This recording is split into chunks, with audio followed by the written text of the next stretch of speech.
Welcome to God with George Ortega and Joshua Bond, who's not here yet, but he should be here shortly. I figured I'd just start off the show because I want to just like bring you up to speed on what we've been doing. We started this series based on an experience that I had years ago when I was practicing Orthodox Judaism and I was attending a yeshiva in Morristown, New Jersey. And basically, like with colleges, at this yeshiva, every 3 weeks or so, the rabbi and the students who were, I guess, in their late teens, early 20s, most of them, would get together and with vodka, schnapps, whatever, get totally blitzed while studying Torah. And so Josh and I have been experimenting with this. This is hold on.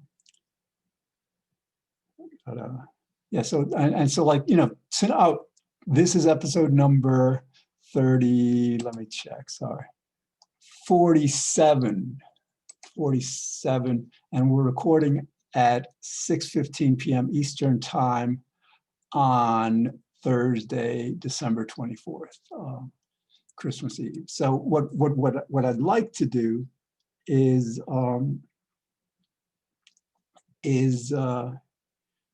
what I would like to do is have a Farbringen, exploring God on like, hey Josh, cool. I decided to start the episode. Let me give you recording privileges. Hold on. Because I figured I'd get the audience up to speed on what we're doing just with the Farbringen. Okay. All right. You should be able to record. All right. How you doing? So you decided to start as in we're recording right now for the episode, or we're going to start that in a minute? We are recording, and hold on. Let me just see for a minute. It is we're at 25:33 on my timer. So you're counting down from 28, or we're going to do a 1.5 speed? Oh, no, we'll do the next one. The next one we'll do 1.5. Or because no, maybe we should. All right, we'll do 1.5. All right, so I've got 25. So maybe 50 from here. I love you, man. I love you, man. Every time I come up with a good idea, it's like you come up with a better one. What's the better one? The better one is what we're doing right now. But all right, so we're doing an episode. Hi, guys. Hi, audience. George just surprised me with all this. So yeah, basically, I was just mentioning to them that we're continuing with the Farbringen, with basically experimenting with the influences of beer, alcohol on spirituality, on relating to God, thinking about God, understanding God. Okay. So how do we reconcile that with what I wanted to do for this episode, or how do we combine it, or delay one? We just, we talk about what's on your mind, but it's within this context, I don't know what you're doing. I'm just like, I'm doing this experiment. So but yes, we talk about what did you want to talk about? Cool. Yeah, let's combine it. So here it is. This is real live life. What I wanted to do is start creating a relationship tool. And I also wanted to do this live instead of doing it in the side settings to show how messy it is, because I didn't want to present a false reality, a false front, because I want to encourage people to do this in their relationships, in their lives, in their families. And, so many of these psychology tools or theology, religious views on how family is or how to work with family is setting families up for failure, because it's, for instance, the difference between what George and I are doing with this series and most sermons. Well, a educated, somebody who went to school for a long time to be a preacher, spend a week preparing that sermon and thinking of the best way to say it, and they just deliver it to you, and they don't aren't honest with all of they don't even know how consciousness works, for one, just like most psychologists don't. And so, the family goes home and tries to implement this, and it just becomes a disaster and a fight. And and I've lived through this. This is why in our country of the most God, uh, you know, I'll use the term Christian, but it's God period. The Christian nation, with the most God believers in the world, has the highest divorce, well, a high divorce rate, you know, high family problems. It hasn't solved these problems. So this relationship tool is essentially how to work through these things. And we could do this in three ways. And we probably might not get this to it now because it's kind of on the fly and we're doing it for brain and just having fun. But I thought of three ways we can do it. We can either talk about it, logically, theoretically, right? And try to come up with the ideas. What are the solutions? We could do it hands-on. We could talk about things that we could bring up beliefs George has that I disagree with, or that triggers me. That probably won't go so well because George is a much better, more spiritually mature person than I am. We could bring up things that I, believe that George disagrees with. That probably also won't go well because George is still a better, more spiritually evolved person than me, and I probably won't handle it well. So let's hope, if we get in a fight and one of us hangs up on the other, that's actually a success, right? And we can, the naysayers of alcohol can blame it on the alcohol, or they can blame it on whichever idea they didn't agree with or whatever. But we're evolving consciousness, and we're evolving our understanding of God and what that means in this show. So, all right. Thank God I'm not a violent drunk. If anything, this makes me more mirthful, more gregarious. So yeah, that's an interesting phenomenon because that's always the stereotype I had and how I, thought of alcohol in all the wrong ways, or was taught to think of alcohol in all the wrong ways growing up, and consciousness as well. Okay, that's my goal for the next couple days and episodes. What else would you like to talk about, George? How are you doing? I'm good, but I was curious about, like, you started out with, this is a crazy time for a lot of families. I mean, they're just like, people don't talk about it. Sometimes they're right about it. But like, all right, so, I mean, if you want, we can talk about that, but how do we bring God into it? I mean, like, perhaps like, when people get together over the holidays, like to initiate conversations about God. So what do you think about God? Have you been relating to God recently? How do you think injecting God into these difficult family relationships times might enhance them? Yeah. So that saying, what is it? Things you don't talk about at the dinner table, religion and politics, which would be God. I think we've already done what you're asking a lot on this show by bringing this understanding to the audience that God is not all good. God's responsible for evil, the creation of evil, and this is a really difficult problem George brings up a lot for us. This theodicy is what it's called in the theological community. How can a loving God create evil or let there be suffering, etc., right?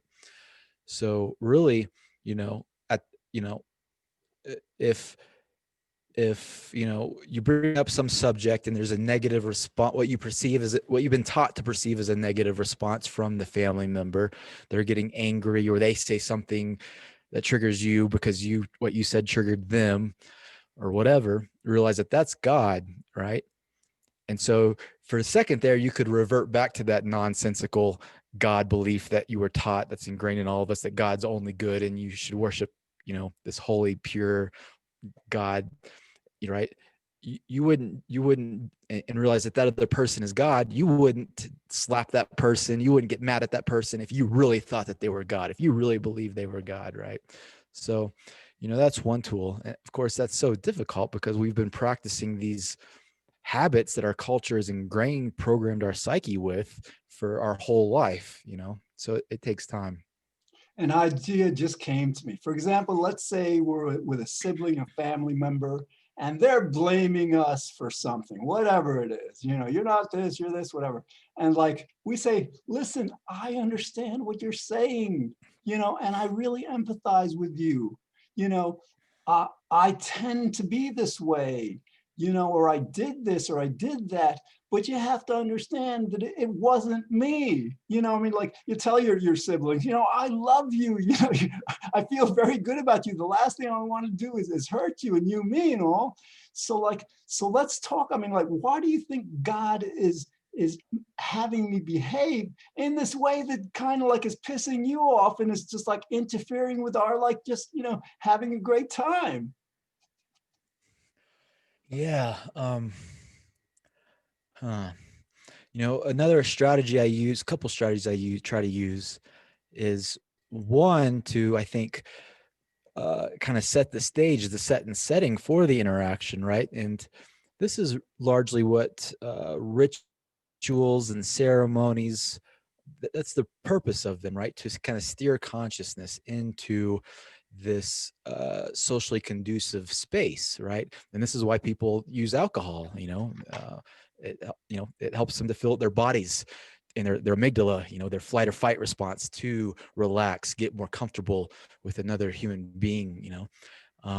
So that's one way. And so you could do this by, you know, making sure, you know, this is the pot calling the kettle black. And I haven't mastered this by any means, but, you know, think of, have you check into your own consciousness, you know, has whatever's gone on before the interaction or the conversation or when they walk through the door, you know, have you activated all of the cognitive or the tools of consciousness that God has given us, that the evolution of consciousness has given us to relate to each other and have a good time, right?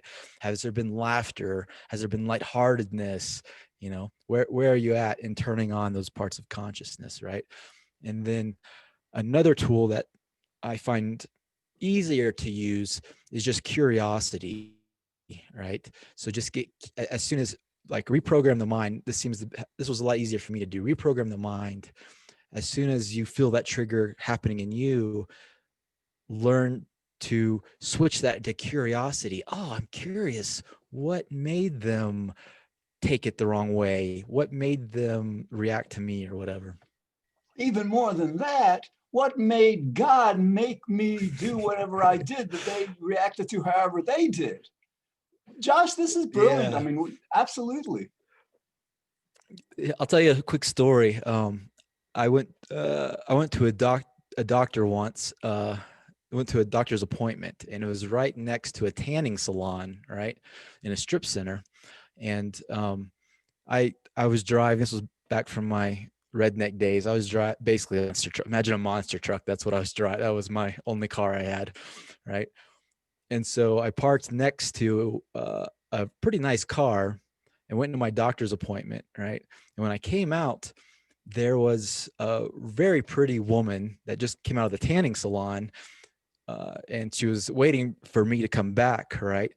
And I was just in the doctor's office, and that was a frustrating experience, as most of our trips to the doctor are. And then, right, she all of a sudden was accusing me of my door of my truck hitting her car and putting a scratch in it, right? And so it threw me for a loop. She was going to call the cops, et cetera, et cetera. And I was like, you know, I was triggered, like, come on, what's going on, right?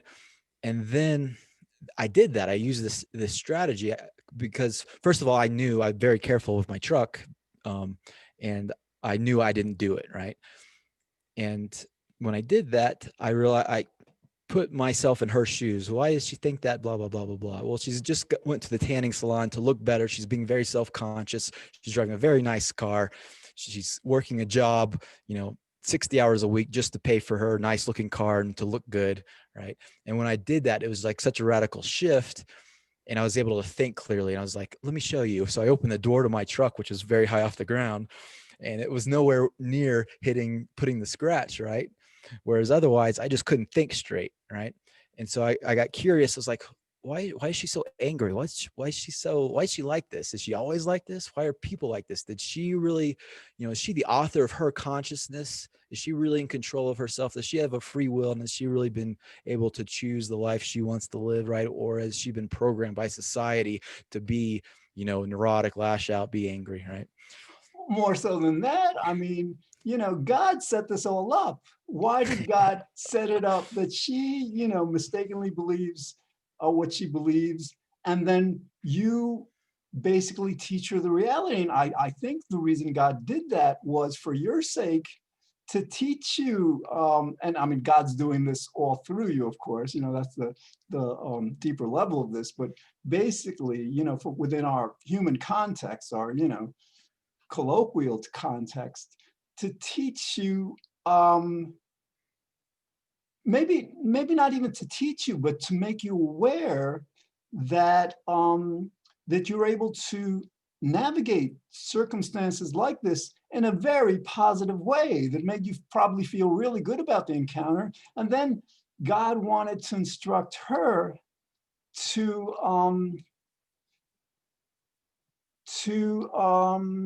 appreciate your approach, because you didn't, retaliate, whatever, and then to have, think about, like what you were talking about before, how she got to that state where she was making a mistake, where God was making her make that kind of a mistake.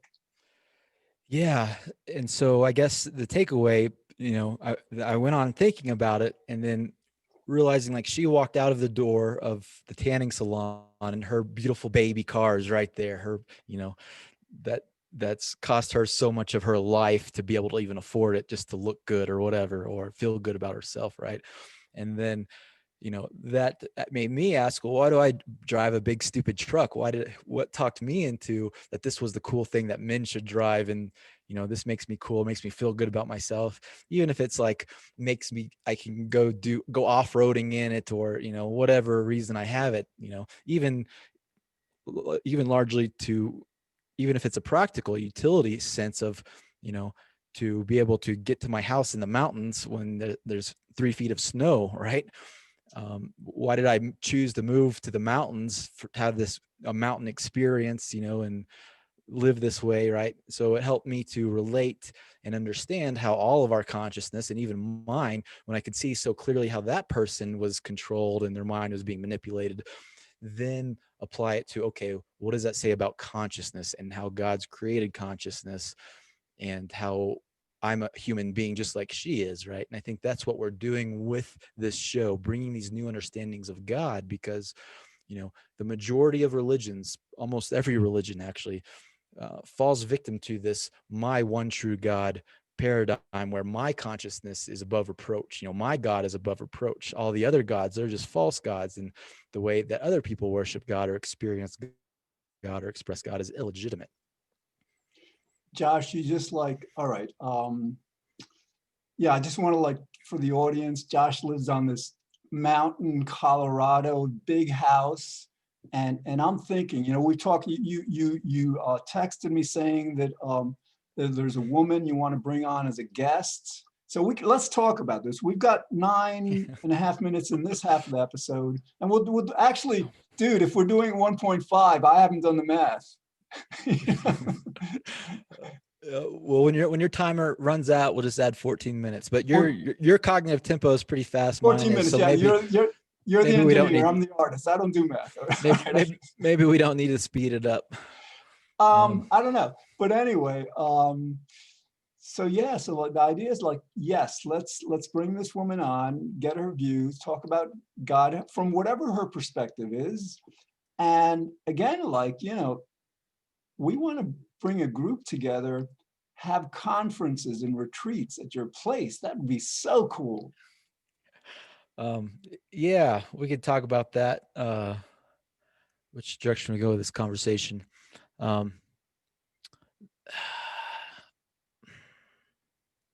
are we at?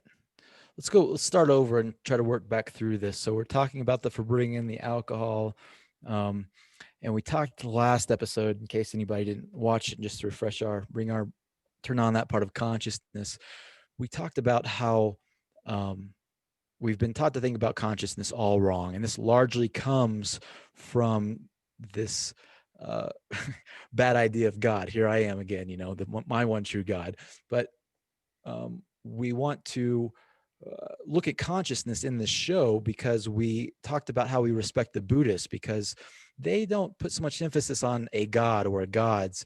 And I think largely that is because they chose to look at consciousness first and they realized a lot of it falls into this trap, right? So part of the way we do this, our word consciousness actually comes from the church defined it. And they defined it as, do you deserve to go to hell or not, basically, but we'll get into that another time.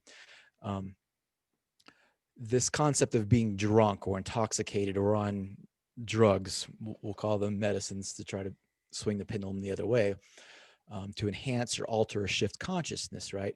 And so we came up to this really brilliant thing a couple episodes ago about coming into this awareness that using this naivety for good. And the way we do that is to recognize that we are all essentially intoxicated or drunk on the cultural paradigms that do not truly reflect reality. For instance, this illusion of free will, or for instance, this illusion of what God is. That's we haven't really analyzed with all of the cognitive tools that we can, because it's a deeply personal held belief. So, I think that's a part of, maybe that's another strategy, right? So you have this family interaction, something happens, or an interaction at work or whatever, and you're about to use that amygdala fight or flight. It's getting triggered in you just like it got triggered in them. And it's about to become a fight or an argument or more combative than it should, right? So make sure you get all these faculties in first, lightheartedness, humor. One I didn't mention I should have obviously is love, right? How much love are you feeling? Are you feeling enough love to have this conversation with this person, right? And then likewise, if you start losing control, if I start losing control, I need to tell myself, okay, let's just pretend they're drunk, right? They're in the way it's usually demonized, right? Or they're intoxicated or something, right? And realize that God, is taking control of their consciousness in a way that they would rather God not do, right? Because tomorrow, if you get in a fight tomorrow, they're going to feel bad. You're going to feel bad, right? And that's more the true self, right? So that's just another tool I'm throwing out there. All right, I want to bring it back what you were talking about regarding God and consciousness, because this other stuff we've been talking about is about God, but the idea of God and consciousness is much more directly related to a proper understanding of God and ourselves. With consciousness, it's not that there isn't consciousness, there's consciousness, it's just that it's not ours. If God is compelling our every thought, our every feeling, our every perception, we're basically just reflecting or being conscious of God's consciousness. So that's an interesting take. So God is actually also compelling us to be conscious of the fact that it's God's consciousness that we're expressing. Yeah, something just occurred. God just told me something when you were saying that. Maybe I'll refer to it as free consciousness. There's no such thing as free consciousness. There's no such thing as the free self. You could use the personal self or personal consciousness, but you could use personal will, but maybe we'll stay consistent, right? Because even personal, if you say there's no such thing as a personal self or personal consciousness, that's hard for most people to accept. But if you say there's no such thing as free will or the free self or free consciousness, that's kind of more uniform. And then kind of ask, well, why is it not free? And that's what we're talking about, because it is God doing it. Yeah, and Josh, that makes me think of the last 10 years I've spent trying to get the world to understand that we don't have free will. It may have been a kind of like messaging kind of limitation that I use the term free will because it's so well known, in academia and religion and all. But I think moving forward, I think we may want to be talking more not about the lack of free will, which is a negative construction. It's like taking something away from people, to the explanation that it's all God's will, that what we, our will is God's will. From our perspective, we don't get to decide anything fundamentally. That's all up to God. But again, rather than shifting it from the negative, taking away of free will from people, to the positive, it's not that you're reflecting your individual will. This, you're a very, very kind of like limited person in this vast, immense universe. To basically shift them from that and explain to people, you are actually manifesting God's will. To me, that's much more of an elevation in one's self-concept than this idea that it's our free will as tiny, insignificant, ignorant, not all that intelligent beings. Yeah, George, it's really interesting what the space we've created here, and what we can do is, with this God theme, and how we can not just free our minds when it comes to that, the concept of God. It parallels freeing our minds with the concept of a free self and a free will, because most people understand this concept of comparative religions now, because we have the internet and we have access to this realization of, oh, there's many different religions and they have a very different perspective of God. Much of that perspective is in conflict with each other, so they can't both be true, right? And so this has made a lot of people question it.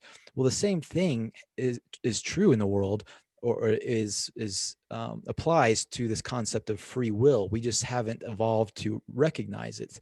There are, there are many different cultures that have many different takes on this concept of agency and free will, right?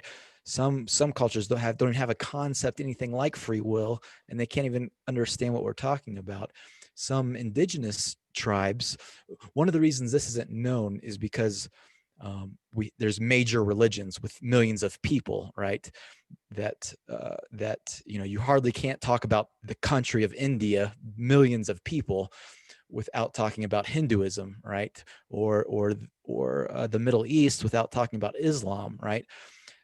A lot of the populations that have different views on free will are very small. And so, for instance, there's indigenous tribes that when a tribe member commits a crime, they don't immediately try to punish them, lock them up in a cage, beat them, whatever they do.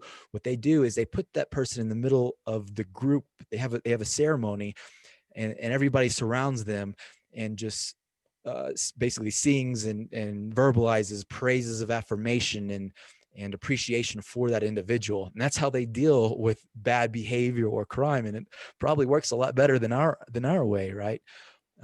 So there is some research that you could do, just like you do comparative religion research. What do the Hindus think about God? What do the Jews versus the Christians versus the Muslims think about God, to kind of shock you out of your indoctrination, of the one true God you grew up with, right? And the same, so there, what I was trying to say is there is some research you can look into about these comparative free wills, these comparative views of the self, right? And I think that's kind of what we're doing with this show, is bringing this mainstream, just like William James with his famous book, The Varieties of Religious Experience, and Houston Smith with his books have done now. I think the next phase of our evolution is to look at this, free will. The free will and the free self and free consciousness in the way that we have confronted our cognitive dissonance about, our kind of God boxes. All right, I'm thinking about, like, what we're exploring right now. We should be exploring with this woman. Tell me about this woman. Like, what are her, because you were referring to kind of like different people having different beliefs, and absolutely. So where is she now? What do you believe she agrees with us on, and differs with us on? Okay, well, I'll let her explain when she comes on, whatever personal details she wants to. Let me do this in this unique way of describing all three of us, and um, kind of maybe stereotyping. I'll go with myself. Okay, and let me say, this is going to explain actually a very breakthrough phenomenon that science and psychology hasn't really got to yet. This will be huge news in psychology in the future, right? So there's this mechanism that's been around for tens of thousands of years, right? That creates essentially shamans and different types of thinkers, um, right? And it's a healing mechanism of humanity, right? When when the society or the religion gets so off base and starts causing problems, well, how is that going to be healed? How's that going to be fixed? Because you know culture is passed down generationally, right? So there's no mechanism. What is the mechanism that it can be fixed, right? If you're born into, you know if you're basically a fish in water, you're born into the culture has some flaws, but nobody in the culture sees it, right? So there's some mechanisms where um, people with different consciousnesses can be born. I think all three of us fall in that camp, right? And so and probably a lot of people in the audience can relate to this, right? um, so I would say I'm going to start with you, George, because yours is the most simplest and eloquent, right? So if I say anything that's off base, just correct me. George shared, he found an audio archive from like 20 years ago, I think it was, that you recorded on a cassette recorder or something, and you sent it to me. And, you've been saying the same messages. It was just like what you say today. Much of it's pretty much the same. It was like 20 points or something, right? Um, and so, but it was a very different message than the people of your generation, right? you know and so I think that's why it's kind of more eloquent. For whatever reason, you were born into this more, what I'll call, true message, true sense of consciousness and reality, right? And so you've kind of stuck with it, even though it probably made it a little more difficult to get along with your peers right? Myself and this other lady, we were both born in the South in the Bible Belt. And, you know, uh, the way it plays out when, for that is that we basically become seekers. We have so much discontentment or uh, frustrations, and probably mostly in the subconscious and the unconscious, right? That cause us to seek outside of our cultural religions we were raised with, and the cultural politics and whatever, right? um, I think where George, he had that, but he was able to find answers. He went seeking and probably found that pretty quickly. You stumbled upon the truth of the illusion of free will. You switched religions, or you got into Judaism in your early 20s, right? I was born Um, Jewish. well, I I guess you didn't realize, I didn't know that. didn't know till you were 23 or something, right? And that's when you started practicing, right? So you had that you had that shift, and that was much more graceful and way of going about it. Um, you know, for us, for myself and her and many others, um, there's, for instance, when psychedelics entered the American culture in the 60s, and there was the counterculture that was happening at the same time, right? And then all of a sudden the government, there's Kent State University incident where they called out the National Guard and killed people on a college campus, and had, rifles, many pictures of hippies putting roses in the barrels of National Guard guns that are pointed at Yeah, them. they stopped the war. It was very cool.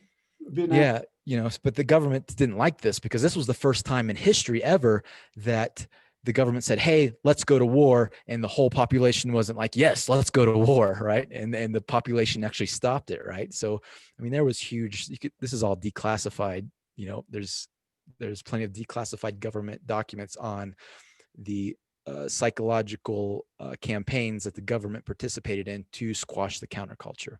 And one of them was the war on drugs and making all these psychedelics illegal. And these psychedelics were having major breakthroughs. They didn't start out in the counterculture. They started out in the clinic, healing addiction, healing depression, just more breakthrough work than any other medicine they've had, right? But it was also kind of helping the counterculture in this anti-war movement. So they, banned all those, and they were doing active trials, officially in in at the universities and in proper psychiatry and psychology trials with these medicines, and the government shut them down midstream, right?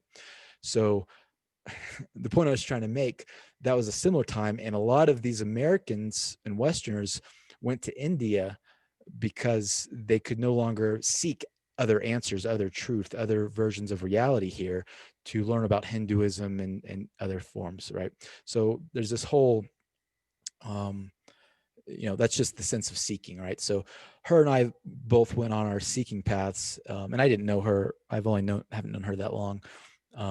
This is actually why I went to be a missionary. Unfortunately, I fell victim to not going far enough away, and I went into the same religion that I kind of grew up in, just in a different place. So it's very common for, if you grew up in the South and in this part, in this mindset, you look to what's the closest thing, progressive liberal ideas, that kind of thing. And then a lot of people stop there and they become progressives or liberals. They have that switch, and they All right, dude, I got to stop you. Wait a minute. I'm not sure how all that stuff is so very related to God, but I wanted to go back. You know what I believe. You started out like presenting to the audience what I believe about God. And I know what you believe about God, but I don't know what you may know that she believes about God. So let's just, and forget about the audience. We got about 15 minutes left. Let's explore, relate to me where we are with this woman, how we should approach it, what we should talk about, what would be our purpose. Okay, so I was getting there. The camp she ended up at is, no, I'm going to finish what I was saying, because I think you may have been triggered because I brought up progressive liberals or whatever reason you cut me off. So I'm getting there. It was like a long time you were talking. You were talking like 10 minutes, dude. Well, you brought it up. Yeah. So let's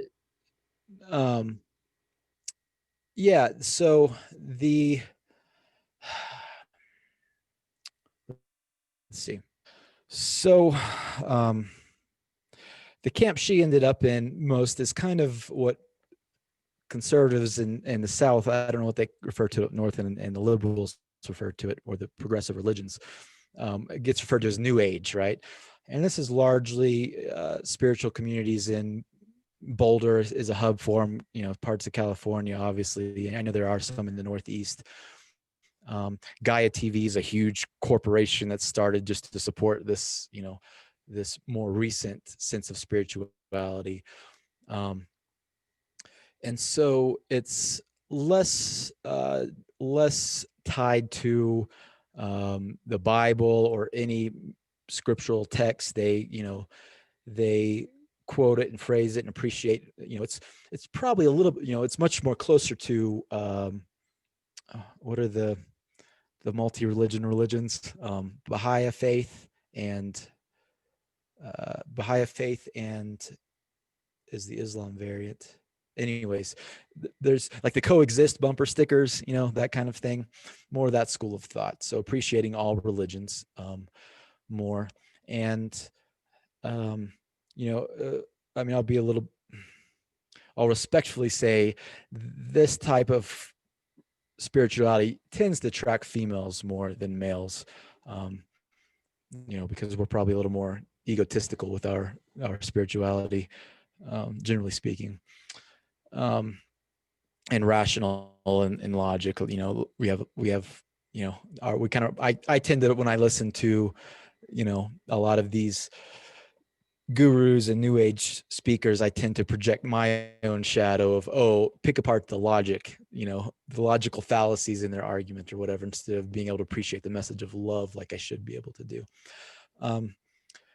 She started several nonprofits. One of them is Birth Mom Missions, that supports women that have been forced to or chosen to put their children up for adoption, right? Because that's a very hard thing for, women to go through long term. As far as God specifically, I kind of painted the picture of how she was raised religiously. And, it's always been a point of contention. It always is, sadly, really it becomes something you can't talk about at the family dinner table, right? When you have a different religious or God perspective than the rest of your family. Yeah, that's a All little more right. background. All right. So, I mean, like, and yeah, that's, the issue of abortion is very important. I think, like, I tend to be very liberal, except on that issue, primarily. Just like, I think it's wrong that we're aborting as many people each year as die of every other cause of death combined. That's insane. But I'm more interested in her thoughts and beliefs about God. Not more interested, but I think it relates. We've got about a minute and a half left in this show. So it's Christmas Eve. And again, we're having a Farbringen. I'm like, almost done with this. But this is deceptive. It's like a can of beer, right? But it's 25 ounces, which is more than a can and a half. And the other part of this is, like, when I was growing up, a can of beer had 3% alcohol. This has 5.9% alcohol. So it's actually like, drinking a can of this is like drinking 3 beers. But anyway, all right. Well, how much time we got? We got a minute left. I'm Okay. gonna finish off. So Okay. like the idea is, like, so we will continue, if Josh, wants to, because, we got, we will continue with this series. And we might want to continue at a minute and a half, or I mean, like 1.5 times the speed. So we're doing actually 28 plus 14, 32 minutes instead of, or 42 minutes rather, instead of, this regular, just like regular speed and all. We're experimenting with this, but like we will continue talking about, like, how we can bring this woman on as a guest and perhaps as a co-host, to help the world better understand the nature of God and virtue. All right, thanks for watching. And I've got like about 10 seconds, Josh, end. All right. I was just thinking, let's go ahead and do another 14 minutes. I got my timer going. Let me know when the time's up, and we'll do this at 1.5 speed, because I think the audience will